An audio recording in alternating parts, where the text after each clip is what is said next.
ठीक आहे, एकदम सोपा प्रॉब्लेम असतो, बघून घ्या. आता फक्त एक महत्वाची गोष्ट सांगतो, आपण हा डिझाईन मध्ये बघाले त्यामुळे स्ट्रेसेस पण येणार आहे यात, म्हणजे नट मध्ये स्ट्रेस किती येणार आहे, स्क्रू मध्ये स्ट्रेस किती येणार आहे, पण अजून आपण तिथं पण गेलेलो नाही. आपण काय करावले, प्रॉब्लेम हा 80% सॉल्व्ह करावले आता. 20% प्रॉब्लेम हा स्ट्रेसेसचा असतो, ते आपण थोडं नंतर बघूया. म्हणजे 4 प्रॉब्लेम सॉल्व्ह झाले की मग आपण स्ट्रेसेसकडे जा, म्हणजे कम्प्लीट प्रॉब्लेम होते. ओके, सगळेच एकदम घेतलं की मग ते पचणार नाही. बघा 11 नंबरचा प्रॉब्लेम काय म्हणले, a screw jack carries a screw with square threads having pitch दिलाय मला, पिच 10 mm, 10 mm पिच दिलाय, अँड आउटर डायमीटर 55, म्हणजे त्याच स्क्रूचा आउटर डायमीटर दिलाय 55 mm. ओके, त्यानंतर पुढे बघा, the load to be lifted is kept on swivelling head of 90 mm diameter. म्हणजे स्विवेलिंग हेड म्हणजे काय बाळानो, कॉलर दिला कॉलर. ओके, बघा हा तुमचा स्क्रू आहे, याच्यावरती त्याने काय केलाय, कॉलर दिले अशी, त्याला म्हणले स्विवेलिंग हेड, म्हणजे जो फिरणार आहे याच्यावरती हेड. ठीक आहे, ही कॉलर आहे तुमची, आणि या कॉलरचा डायमीटर तुम्हाला दिलाय. Okay, head of 90 mm diameter, म्हणून मी लिहितो डायमीटर ऑफ कॉलर,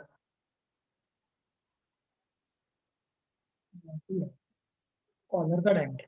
पुढे assume mu at thread and the under the swivel head as.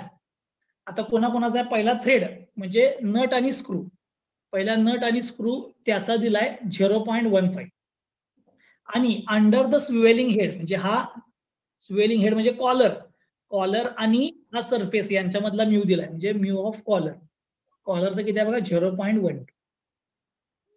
Determine the load which can be lifted when. आता याच्यावरती जो लोड आहे डब्ल्यू, तो किती लिफ्ट होणार असे विचारले, म्हणजे डब्ल्यू किती आहे ते माहित नाही. Which can be lifted when a force of, आता काय केलंय इथं एक टॉमी बार आहे, टॉमी बार. हा टॉमी बार किती दिलाय बघा 400, तिथं चुकून मीटर पडले, ते 400 mm आहे.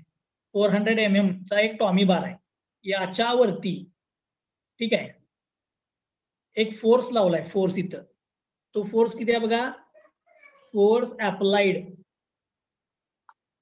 On tommy bar is equal to, ठीक आहे, तो किती आहे 200 न्यूटन. म्हणजे इथं टॉमी बारच्या इथं एक 200 न्यूटनचा फोर्स लावला 400 mm वरती, तर इथं लोड किती लिफ्ट होईल असे विचारले, लोड किती लिफ्ट होईल असे विचारले. आणि पुढे काय म्हणले, also determine efficiency, also determine efficiency. आता हा प्रॉब्लेम जर तुम्ही व्यवस्थित बघितला तर लास्टचा जो प्रॉब्लेम आपण सॉल्व्ह केला, लास्टचा टाइमचा प्रॉब्लेम, त्याच्या बरोबर उलटा प्रॉब्लेम आहे बघा. लास्ट टाइमला जो प्रॉब्लेम सॉल्व्ह केलेला त्याच्या बरोबर उलटा. कसं, लास्ट टाइमला आपण इथं टॉमी बार वरती किती फोर्स आहे ते डिटरमाइन करायचो इथं, आता उलट केले. आता त्यानं काय केलंय, फोर्स दिलाय आणि हा लोड कॅल्क्युलेट कर म्हणून सांगितले. आता लक्ष द्या जरा सर, मी मागच्या वेळेच्या स्टेप सांगतो. मागच्या वेळेच्या आपल्याला काय करायचं, आपण force required to raise the लोडचा फॉर्म्युला लिहायचो, W tan phi plus alpha, हा फॉर्म्युला लिहायचा बरोबर, ज्यात डब्ल्यू दिलेला असायचा. Force required to raise the load मी शोधायचो, त्यावरून टॉर्क मिळवायचं, torque is equal to force into radius लिहायचो, torque is equal to force into radius, म्हणजे मला टॉर्क मिळायचा. आणि हाच टॉर्क आपण इथं जो कॅल्क्युलेट केलाय तोच इथं शोधायचा. मग मी असं लिहायचं बघा, टॉर्क इज इक्वल टू काय लिहायचं, फोर्स इंटू रेडियस. आता हा फोर्स म्हणजे इथं लावलेला फोर्स, आणि रेडियस म्हणजे टॉमी बारची लेंथ घ्यायची. मग आता मी उलट करणार, मला फोर्स दिलाय, मला ही लेंथ दिले, त्यावरनं मला टॉर्क मिळणार, कशाचा, हा लोड राईज करायचा टॉर्क मिळणार. हा टॉर्क मी इथं पुट करणार, मला फोर्स मिळणार, हा फोर्स मी इथं पुट करणार, मग मला डब्ल्यू मिळणार. ठीक आहे, म्हणजे मला आता उलट्या डायरेक्शनला जायला पाहिजे. पण हे नुसताच जर स्क्रू असेल तर, नुसताच जर स्क्रू असेल तर. पण इथं काय झालंय, या प्रॉब्लेम मध्ये स्क्रू बरोबर कॉलर पण आले, म्हणजे टोटल टॉर्क जो असणार, total torque is equal to काय असणार, हा लोड लिफ्ट करायचा torque, torque required to raise the load, plus total torque म्हणजे लोड लिफ्ट करायचं टॉर्क, प्लस इथं कॉलरच्या फ्रिक्शनचा टॉर्क, म्हणून मी इथं म्हणतो कॉलर फ्रिक्शन टॉर्क. ही बेसिक कन्सेप्ट झाली. ही बेसिक कन्सेप्ट म्हणजे नुसताच जर स्क्रू असेल तर, पण त्याच्यावर कॉलर पण आल्या म्हणजे टोटल टॉर्क जो असणार आहे तो म्हणजे torque required to raise the load आणि कॉलरचं फ्रिक्शन, हे दोन गोष्टी मला लागणार. ठीक आहे. मग आता पहिल्यांदा मी काय करतो, हा जो इन जनरल फॉर्म्युला आपला, इन जनरल फॉर्म्युला टॉमी बारचा, त्याच्यावरनं टॉर्क तर शोधून ठेवतो. ठीक आहे. मग मी आता इथं आन्सर लिहितो. टॉर्क ऑन स्क्रू जॅक, बघा हा टोटल टॉर्क, म्हणजे हा torque on screw jack is equal to काय येणार बघा, इथं लावलेला force applied on tommy bar into radius किंवा length of the bar, length of bar. ठीक आहे. या बारची लेंथ इंटू हा फोर्स, म्हणजे याच्यावरती अप्लाय झालेला टॉर्क मिळेल तुम्हाला. सो इज इक्वल टू हा टॉर्क जो असतो यालाच आपण म्हणतो टोटल टॉर्क. या टॉर्कला काय म्हणतो आपण, total torque is equal to force किती दिला बघा त्यानं इथे टॉमी बारला, फोर्स किती लावलाय 200 Newton. So 200 Newton into length of बार, या बारची लेंथ किती दिला बघा 400. आता तुमच्या इथं चुकून ते मीटर पडले, ते ऍक्च्युअली एमएम मध्ये, हे एमएम मध्ये. ठीक आहे, मी लिहित नाही आता. सो टोटल टॉर्क किती आला सांगा आता. टोटल टॉर्क म्हणजे तुम्ही या टॉमी बार वरती इथं फोर्स लावला 400 8,000 तर याच्यावरती टॉर्क किती लावला 8000 न्यूटन mm. ठीक आहे. हे न्यूटन मध्ये आहे आणि हे एमएम मध्ये, म्हणजे एवढा तुम्ही टोटल टॉर्क इथे लावला. आता हा जो टोटल टॉर्क आहे, हा जो टोटल टॉर्क तो कोणाकोणाचे ऍडिशन आहे, लोड लिफ्ट करायचा टॉर्क आणि कॉलरचं इथे जे फ्रिक्शन असणार त्या फ्रिक्शनचा टॉर्क, ह्या दोघांचे ऍडिशन आहे. पण इथे लिहितो बट टोटल टॉर्क, हे लय महत्वाचं आहे. Total torque is equal to star करतोय तुम्ही, total torque is equal to काय, torque require to lift the load, load lift करण्यासाठीचा torque plus torque require to overcome the friction of collar. बघा, एक लोड लिफ्ट करायचा torque आणि दुसरा torque required to overcome the friction of collar. आता हे असं का आलंय बघा, तुम्ही समजा नुसता लोड लिफ्ट करायचा टॉर्क लावला तर फ्रिक्शनल टॉर्क जो आहे तो त्याला अपोज करणार, लोड लिफ्ट होणार नाही. म्हणजे काय करायला पाहिजे तुम्हाला, टॉर्क लावताना स्क्रू लिफ्ट करायचा, सॉरी लोड लिफ्ट करायचा टॉर्क पण लावायला पाहिजे आणि कॉलर आणि स्क्रू यांच्यामधल्या फ्रिक्शनचा पण टॉर्क लावायला पाहिजे. म्हणजे टोटल एवढा लावायला पाहिजे तर तो लोड काय होणार, लिफ्ट होणार. ओके, म्हणून दिलेलं आहे torque required to lift the load plus torque required to overcome the friction of collar. तर या दोन वेगवेगळ्या किमती काढायला पाहिजेत. आता ह्यातला torque required to lift the load इथं आहे बघा, torque is equal to force into radius, आणि फोर्स म्हणजे काय, force required to raise the load आहे का इथं. हे आता हे जर शोधायचं असेल, हे जर शोधायचं असेल तर तुम्हाला इथं काय माहिती असायला पाहिजे, फाय आणि अल्फा. काय माहिती असायला पाहिजे, फाय आणि अल्फा माहिती असायला पाहिजे. फाय म्हणजे काय, फ्रिक्शन अँगल, अल्फा म्हणजे काय, हेलिक्स अँगल. म्हणजे मला आता फ्रिक्शन अँगल आणि हेलिक्स अँगल या दोन किमती माहित असायला पाहिजे. ठीक आहे. आता मी पुढे लिहितो, force required to raise the load, म्हणजे मी लोड फक्त राईज करायचा आहे विदाउट कॉलर, त्यासाठीचा फोर्स काढणार आहे, म्हणजे हा एफ. त्यासाठी डब्ल्यू हा शोधायचा आहे, ह्याला सोडून द्या. फाय आणि अल्फा शोधायचा आहे, फाय आणि अल्फा. ओके, फ्रिक्शन अँगल सांगा, फ्रिक्शन अँगल कसा काढणार बाळांनो, फाय, फ्रिक्शन अँगल फाय कसा काढणार, mu is equal to tan phi. बरोबर, याच्या आधी प्रॉब्लेम सोडवला आपण, mu is equal to tan phi. आता म्यू कुठला घेणार, कॉलरचा घेणार का नट आणि स्क्रू मधला घेणार, नट आणि स्क्रूचा घेणार. नट आणि स्क्रूचा घेणार, म्हणजे म्यू हा 0.15. So 0.15 is equal to tan phi. Solve करा, तुम्हाला फाय मिळेल. सॉल्व करा, तुम्हाला फाय.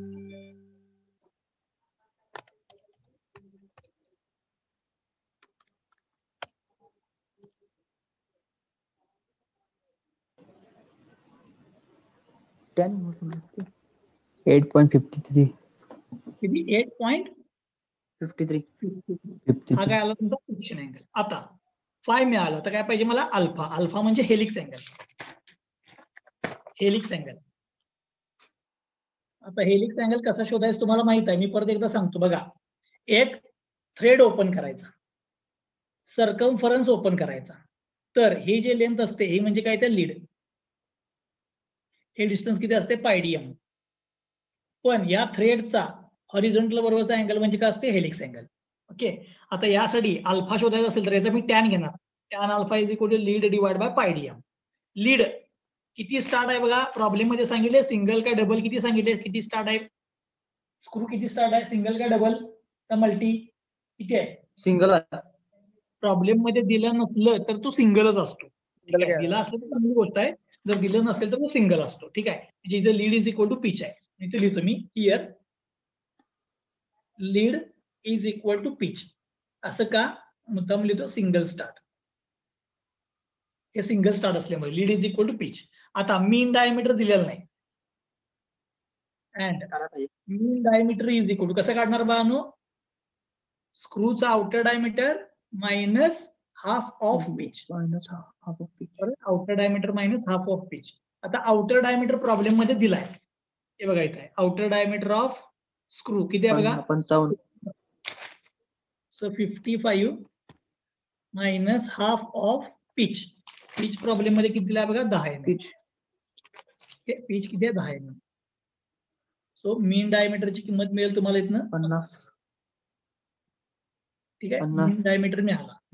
पण मीन डायमीटर माहित झाला, लीड माहित झाला. आता याचं काय घ्या tan alpha. Tan alpha is equal to याचा टॅन घ्या. काय येणार बघा lead divide by pi D M. Single start असल्यामुळे इथे काय येणार पिच. लीड म्हणजे पिच डिवाइड बाय पायडीएम.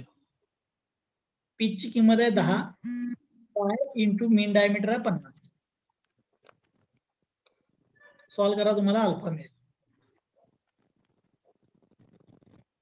सॉल्व करा तुम्हाला अल्फा मिळेल 2.91. 2.90. नाही नाही थांबा सर, मी ऍड घेतलं 3.64 येतोय.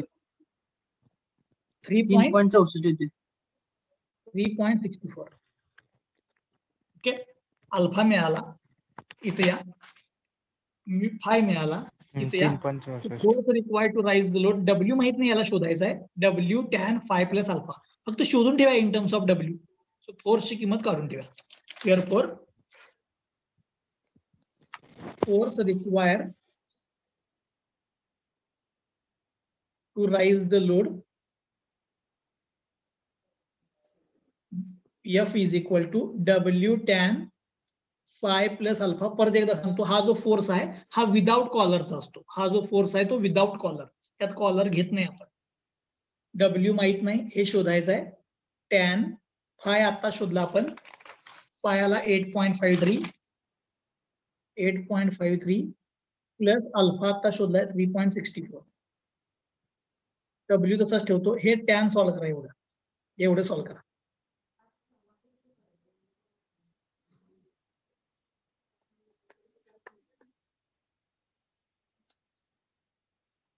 हे एवढं सॉल्व करून सांगा टॅनचं किती. 0.21. 0.21. 0.21 डब्ल्यू. म्हणजे नुसता विदाउट कॉलर फोर्स जर लोड जर राईज करायचा असेल तर एवढा फोर्स लावायला पाहिजे. हे इन टर्म्स ऑफ डब्ल्यू शोधले कारण डब्ल्यू माहित नाही. ओके. आता परत जरा मागे या बघा. टोटल टॉर्क म्हणजे काय, torque required to raise the load without collar. आणि हे कॉलरचं फ्रिक्शन हे नंतर बघूया. कॉलरचं फ्रिक्शनचं सेकंड टर्म नंतर बघूया. पहिली टर्म फक्त सॉल्व करायला आपण. Torque required to raise the load. Okay. हा टॉर्क पाहिजे होता, त्यासाठी मी फोर्स काढला. फोर्स. ठीक आहे. 1 नंबरचा आन्सर शोधलं फोर्स. आता या फोर्स वरनं मला काय काढता येईल, टॉर्क काढता येईल. ठीक आहे. मग मी आता याच्या खाली लगेच येतो. Therefore torque require to raise the load. परत सांगतो, हे विदाउट कॉलर घेतले. विदाउट कॉलर, अजून मी कॉलर घेतलेलं नाही यात. कॉलर नसती तर किती टॉर्क लागला असता. Okay. So torque is equal to काय येणार, फोर्स इंटू रेडियस. आता हा जो टॉर्क आहे तो फोर्स इंटू रेडियस केली. फोर्स आता तुम्ही इथं मिळवलाय बघा. Force required to raise the load आहे का इथं 0.21 W इंटू रेडियस. आता हे कुणावरती स्क्रू वरती काढायला ना, म्हणजे स्क्रूची रेडियस घ्यायची. स्क्रूचा मीन डायमीटर 50 आहे, रेडियस किती येणार 50च्या हाफ. रेडियस किती येणार 50च्या हाफ. सॉल्व्ह करा तुम्हाला टॉर्क मिळेल. सॉल्व्ह करा तुम्हाला torque W in terms of W येणार उत्तर.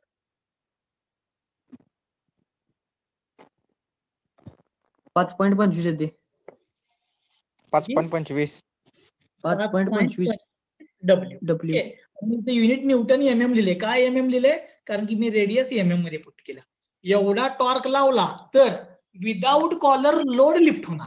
एवढा टॉर्क लावला तर विदाउट कॉलर लोड लिफ्ट होणार. ठीक आहे, याला मी म्हणतो इक्वेशन 2. म्हणजे मी आता काय शोधलं बघा, इथं कॉलर आहे. कॉलर 2 मिनिट विसरा. कॉलर नसती तर लोड राईज करण्यासाठीचा टॉर्क शोधला. म्हणजे ही पहिली गोष्ट शोधली. Torque required to raise the load without collar, पहिली गोष्ट शोधली. पण इथं कॉलर दिलंय, म्हणजे आता मला कॉलर साठीचा पण टॉर्क शोधायला पाहिजे. आता काय ना, torque required to overcome the friction of collar, म्हणजे 2 नंबर येणार. ठीक आहे, आता 2 नंबर शोधतो.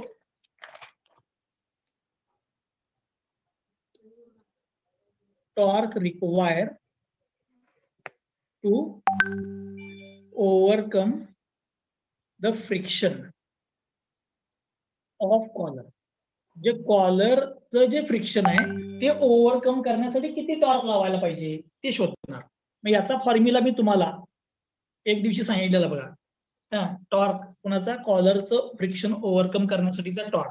याची किंमत मी तुम्हाला काय सांगितलेली, μWR. बरोबर आहे. युनिफॉर्म विअर थिअरी वापरली असं म्हणलेलं बघा. टॉर्म 1 मध्ये तुम्ही बघितलेलं हे, आणि युनिफॉर्म विअर थिअरीनं हा फॉर्म्युला येतोय. आता हा म्यू म्हणजे काय असतोय, कॉलरचा म्यू, म्हणजे कॉलरचं घेतले ना. डब्ल्यू म्हणजे लोड, आणि ही रेडियस कुणाची असते, कॉलरची. पण ही कॉलरची मीन रेडियस असते. कॉलरची मीन रेडियस असते. ठीक आहे, आता प्रॉब्लेम मध्ये आपल्याला कॉलरची एकच डायमीटर दिला, म्हणजे तो मीनच आहे. त्यावर तुम्हाला direct mean radius of collar येणार.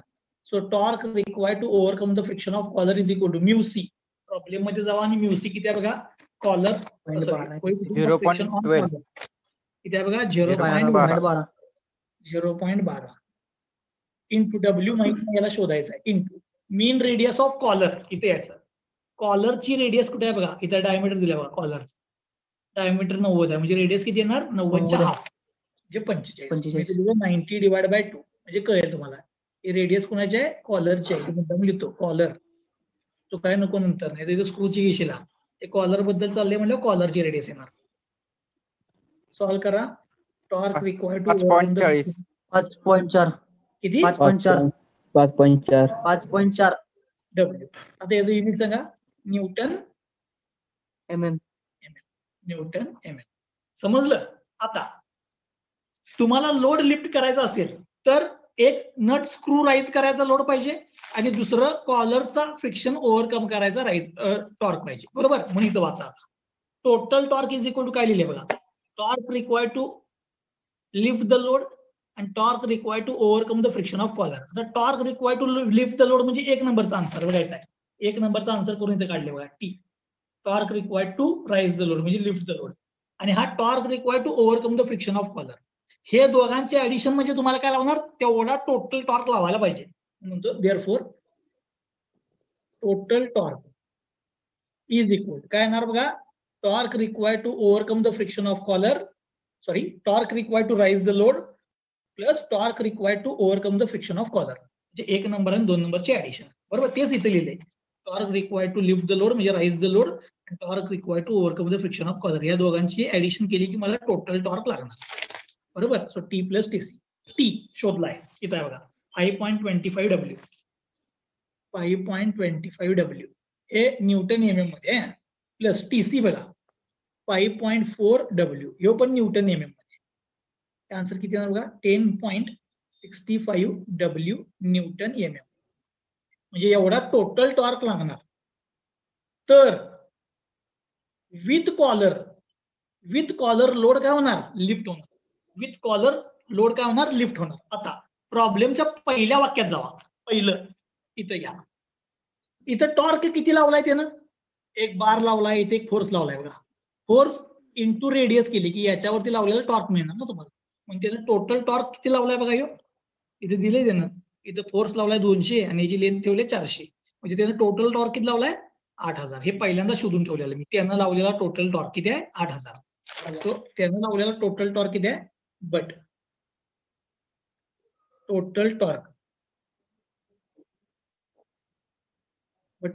Torque is equal to 8000 newton metre दिलंय. ते आपण शोधले पहिल्या वाक्यात. त्यानं टॉमी बारला फोर्स ऑलरेडी लावला होता, तो 8000 आहे. न्यूटन मीटर आहे, newton M M 8000 newton mm आहे. हे बघा एम एम डिस्टन्स 400 आहे. ते मीटर चुकून प्रिंट मीटर मध्ये झाले, ते एमएम आहे. 8000 इज इक्वल 10.65 डब्ल्यू. 10.65 डिवाइड करा, डब्ल्यू मिळेल.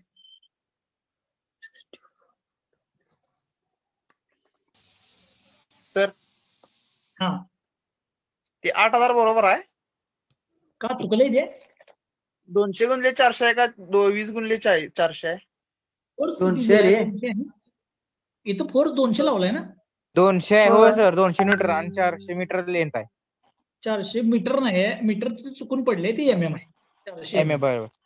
बरोबर आहे की. 200 इंटू 400 751.17 आहे डब्ल्यू. किती? 751.17 751.17 न्यूटन. म्हणजे 0.751 किलो न्यूटनचा फोर्स आहे. म्हणजे इथं जो फोर्स लावलाय इथं हा किती आहे?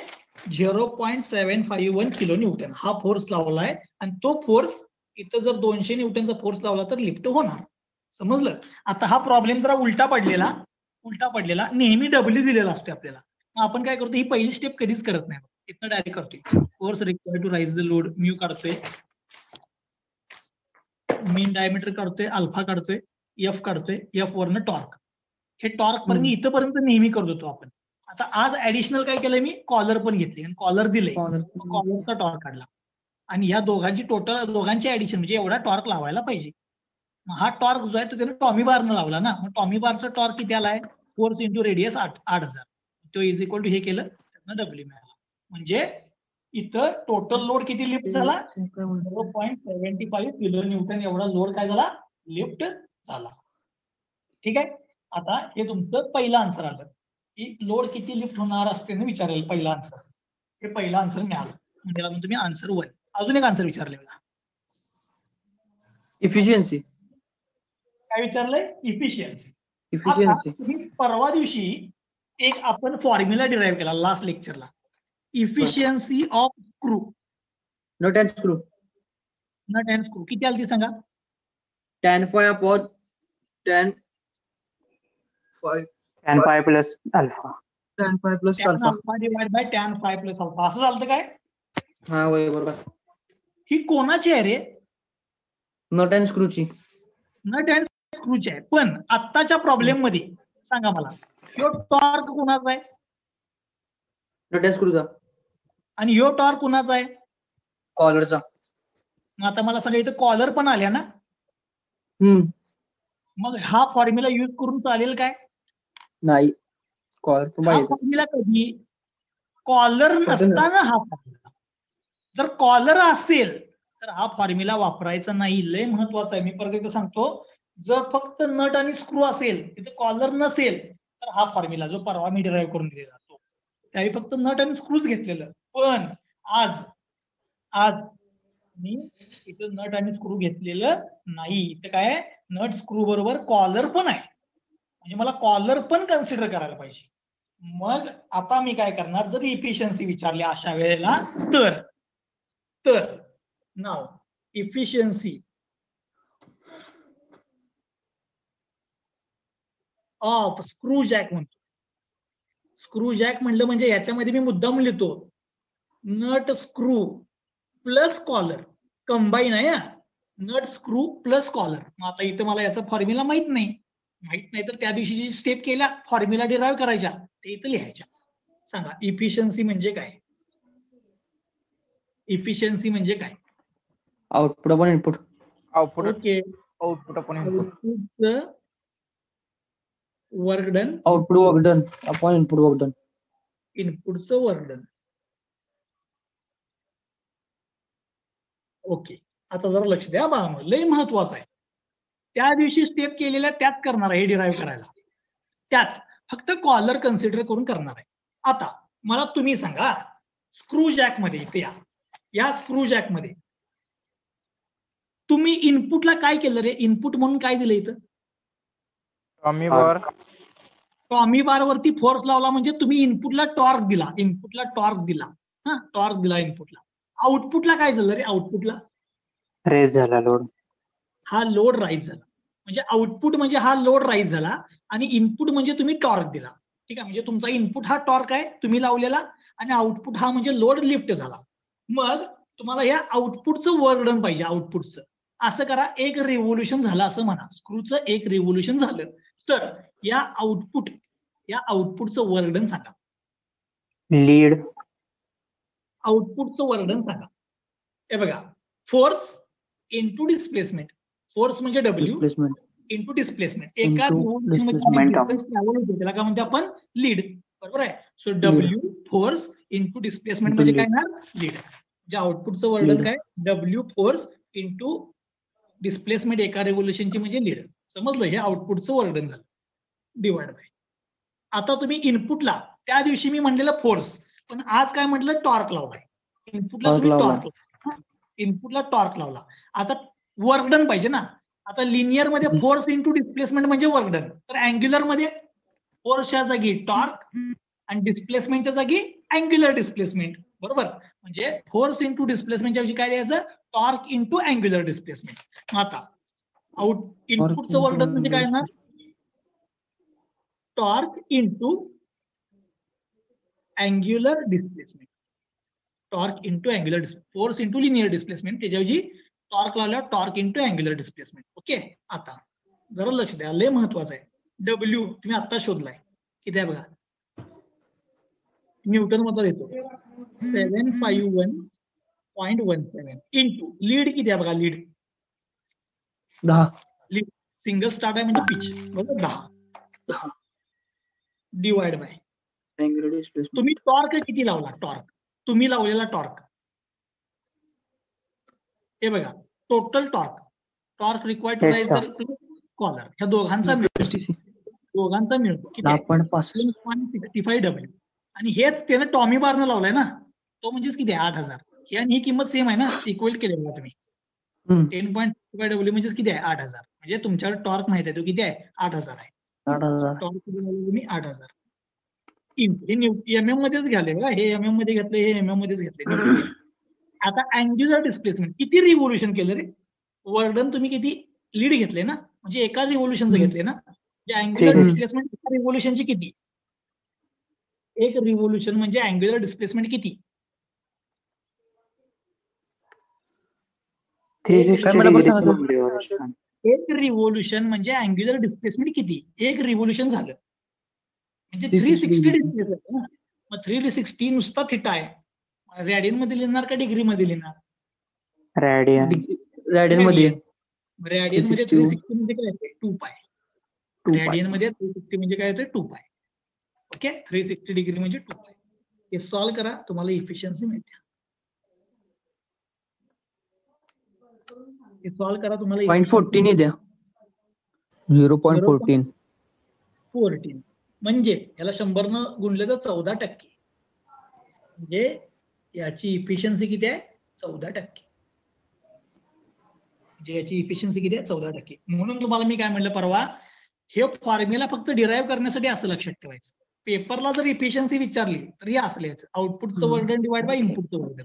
आउटपुटचं वर्डन फोर्स इंटू डिस्प्लेसमेंट म्हणजे लीड, आणि इनपुटचं वर्डन एक तर फोर्स इंटू डिस्प्लेसमेंट येईल किंवा एक तर टॉर्क इंटू अँग्युलर डिस्प्लेसमेंट. आता इथं आपण टॉर्क लावलेलं ना इनपुटला, टॉर्क इंटू अँग्युलर डिस्प्लेसमेंट, आणि इथनं मला त्याची काय मिळाली बाळांनो? इफिशियन्सी मिळाली. ठीक आहे, समजलं सगळ्यांना? सोपा आहे प्रॉब्लेम एकदम. असा अवघड आहे. मी आता काय करणार आहे, अजून एक प्रॉब्लेम सॉल्व्ह करणार आहे. ठीक आहे, ह्यात कोणाला जर डाऊट असेल तर विचारा, मग पुढे जाऊया. यात जर कोणाला डाऊट असेल तर विचारा.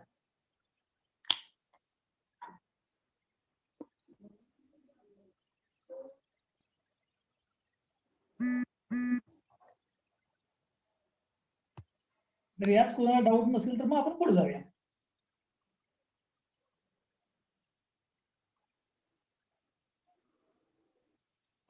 नाही सर घ्या, कोणा प्रॉब्लेम नाही. काय झालं? पुढचं घ्या प्रॉब्लेम म्हणलं. समजलाय खरं थोडा लेंदी आहे. हा जरा लेंदी आहे, ठीक आहे. ओके, ठीक आहे. चला पुढचा प्रॉब्लेम एक घेऊया. जर समजा व्हिडिओ बंद पडला तर परत याच आयडीला जॉईन करा.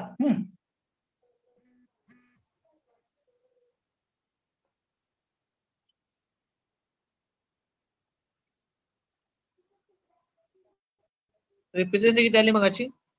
14%. 14%. 14. टक्के.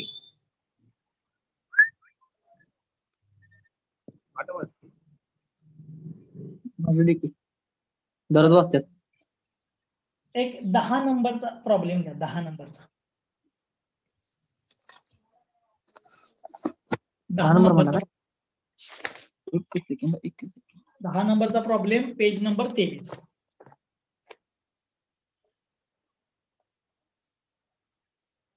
10 नंबरचा प्रॉब्लेम पेज नंबर 23.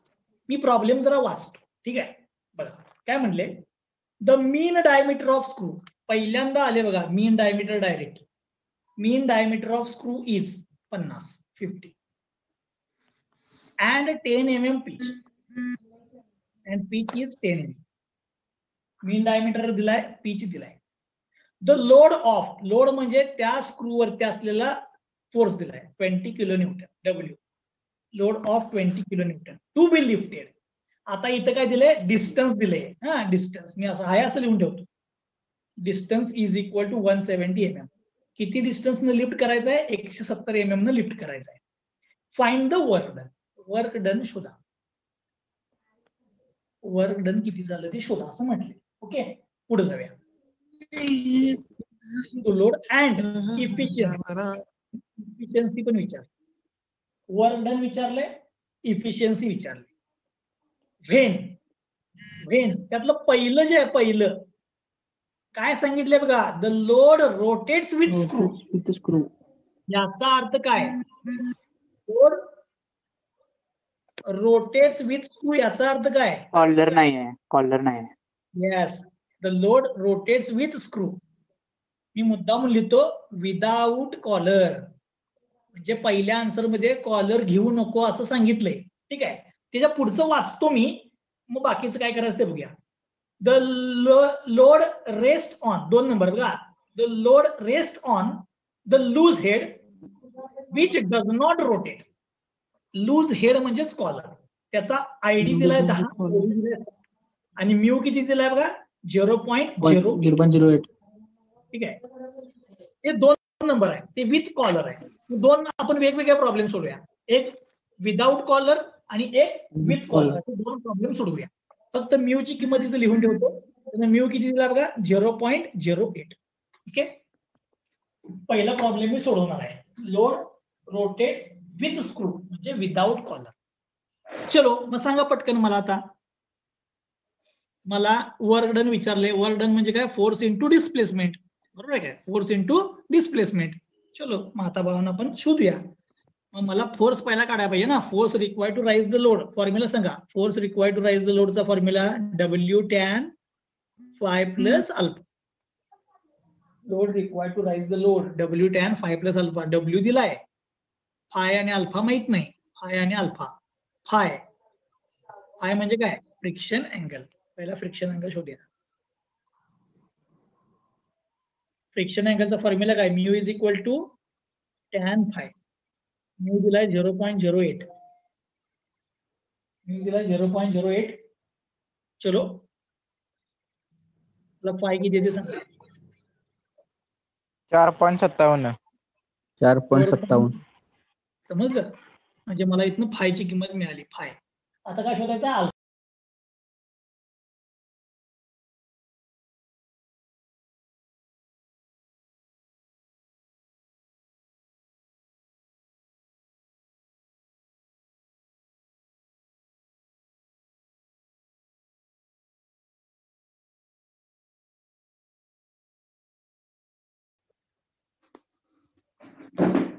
आपण फाय शोधला, हेलिक्स अँगल मध्ये काय केलं मी, एक थ्रेड ओपन केला, मीन डायमीटर ओपन केला, हे डिस्टन्स लीड येणार. सांगा इथं मला ऑलरेडी मीन डायमीटर दिलाय. सिंगल स्टार्ट आहे का मल्टी स्टार्ट आहे बघा प्रॉब्लेम मध्ये, सिंगल स्टार्ट आहे का मल्टी Single आहे. Start? Single okay. So tan alpha is equal to lead divided by pi dm. Lead म्हणजे पिच मला दिलाय 10, पाय मीन डायमीटर आहे 10, सॉरी मीन डायमीटर आहे 50, स्क्रूचं मीन डायमीटर पहिल्याच वाक्यात दिलाय tan अल्फा. सॉल्व्ह करा, तुम्हाला अल्फा मिळेल.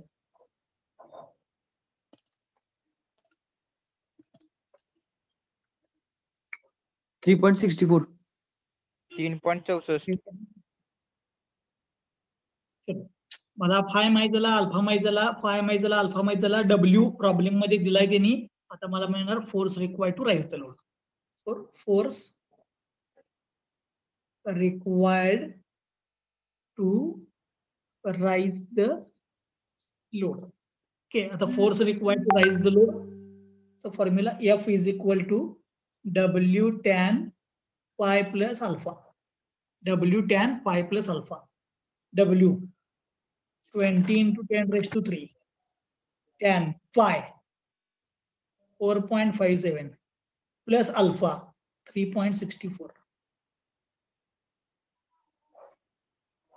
सॉल्व करा, तुम्हाला बघा ना F मिळेल.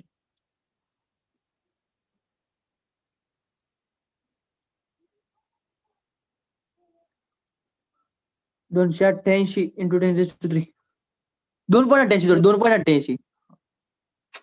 0.88 into 10 raised to 3 न्यूटन. म्हणजे एवढा फोर्स लावायला पाहिजे तर लोड काय होणार, राईज होणार.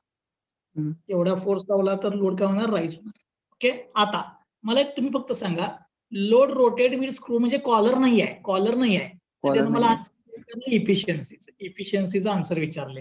मग मी direct efficiency of nut and स्क्रूचा फॉर्म्युला लिहू. Efficiency of nut and screw formula काय, tan alpha divide by tan phi plus alpha. tan phi plus alpha.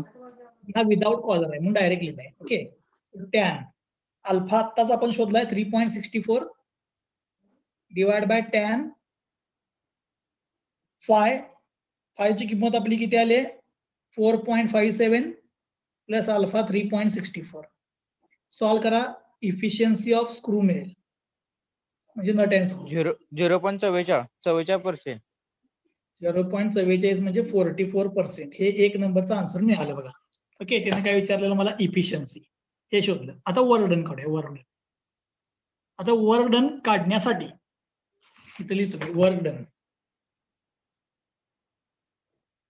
Is equal to काय असतं रे, force into radius. Force into displacement. बरोबर आहे काय, work done असतो ना, फोर्स इंटू डिस्प्लेसमेंट. बरोबर आहे. आता मला एक तुम्ही सांगा, जरा मी 1 मिनिट फक्त सांगतो. वर्क डन तुम्ही एका रिव्होल्यूशनचं कॅल्क्युलेट करू शकता किंवा टोटलचं कॅल्क्युलेट करू शकता. वर्क डन तुम्ही एका रिव्होल्यूशनचं कॅल्क्युलेट करू शकता किंवा टोटलचं कॅल्क्युलेट करू शकताय. पण कधी पण त्यांनी जर वर्क डन विचारलं तर एका रिव्होल्यूशनचं काढायचं, एका रिव्होल्यूशनचं कॅल्क्युलेट करायचं. काय म्हणले मी, समजलं? आता वर्क डनचा फॉर्म्युला सांग. वर्क डनचा फॉर्म्युला मी इथं स्क्रू जॅक दाखवतो. हा तुमचा स्क्रू जॅक, याच्यावरती काहीतरी तुम्ही लोड ठेवलाय. आता कॉलर नाही आहे, लोड इथं डायरेक्ट ठेवलाय, हे फिरायला लागलाय. ह्याच्यावर तुम्ही काय करणार, टॉर्क अप्लाय करणार ना. टॉर्क लावला की हे फिरणार. म्हणजे एका रिव्होल्यूशनचं आपल्याला वर्क डन काढता येईल, एका रिव्होल्यूशनचं वर्क डन. किंवा तुम्ही असं म्हणा की टोटलचं काढता येईल, टोटल 170 डिस्टन्स. मग जर मला टोटल 170 डिस्टन्स काढता येत असेल तर इथं किती रिव्होल्यूशन झाले हे माहित असायला पाहिजे, किती रिव्होल्यूशन झाले. म्हणून मी म्हणतो number of revolutions completed for 170 mm distance. Number of हे फॉर्म्युला लिहिलाय मी वर्कडनचा, पण मला हे नंतर घेतो. थोडं मी आता खोडतो, हे वर्डनकडे येतो. पहिला number of revolutions completed in 170 mm. बघा, मी तुम्हाला पहिल्या किंवा दुसऱ्या प्रॉब्लेम मध्ये आठवत असं बघा रिव्होल्यूशन सांगितलेलं. आपल्याकडे पिच किती आहे रे प्रॉब्लेम मध्ये पिच पिच 10 आहे. 10 आहे. मग मला एक सांगा पिच 10 आहे हा एक रिव्होल्यूशन मध्ये किती डिस्टन्स जाणार तो 10 mm जाणार.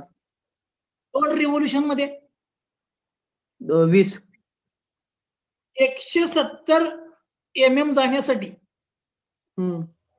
किती रिव्होल्यूशन लागणार 17 म्हणजे distance divide by pitch.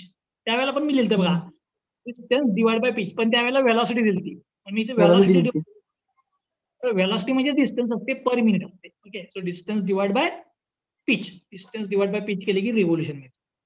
So 17 revolution लागले 170 mm जायला. आता मी वर्क डन करतो. मग वर्क डन काढण्यासाठी आता मी टॉर्क अप्लाय करावले नाही तर तेव्हा याला रोटेट करावले ना रोटेट करावले. मग लिनियर मध्ये वर्क डन म्हणजे फोर्स इंटू डिस्प्लेसमेंट.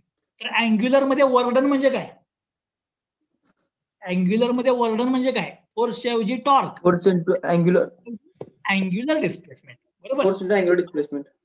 मला काय पाहिजे टॉर्क पाहिजे ना आपल्याकडे फोर्स आहे. मी आता टॉर्क काढतो. Torque required to raise the load.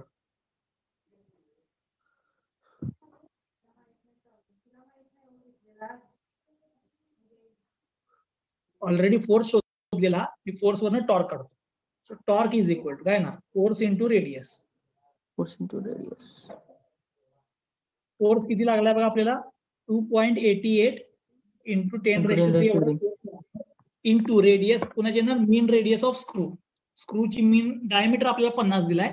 ठीक आहे म्हणजे रेडियस किती येणार 50च्या हाफ म्हणजे एवढा टॉर्क लावायला पाहिजे. 72,000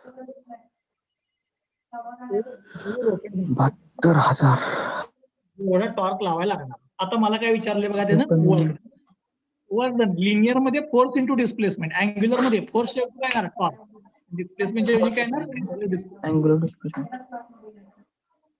वर्क डन बाय स्क्रू. हा बघा वर्क डन इज इक्वल पूर्ण लिहितो WD म्हटलं तुम्ही म्हणणार हे आणि काय work done is equal to काय येणार टॉर्क म्हणजे लिनियर मध्ये फोर्स इंटू डिस्प्लेसमेंटच्या ऐवजी काय येणार अँग्युलर डिस्प्लेसमेंट.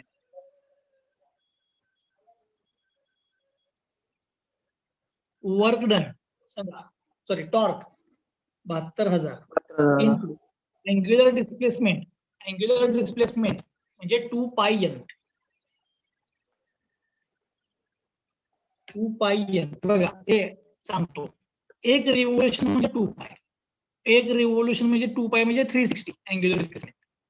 दोन रिव्होल्यूशन झाले तर 2π म्हणजे 360 इंटू 2. 3 रिव्होल्यूशन झाले इंटू 3 हे 2πn म्हणजे अँग्युलर डिस्प्लेसमेंट. अँग्युलर डिस्प्लेसमेंट पाय म्हणजे एक रिव्होल्यूशन इंटू एका रिव्होल्यूशनला 2π तर 17 रिव्होल्यूशनला किती असं दिले. सो 72,000 इंटू 2π रिव्होल्यूशन झाले 17.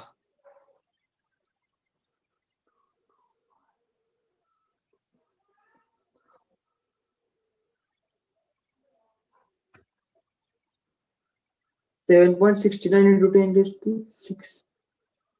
7.69 into 10⁻⁶. into 10⁻⁶.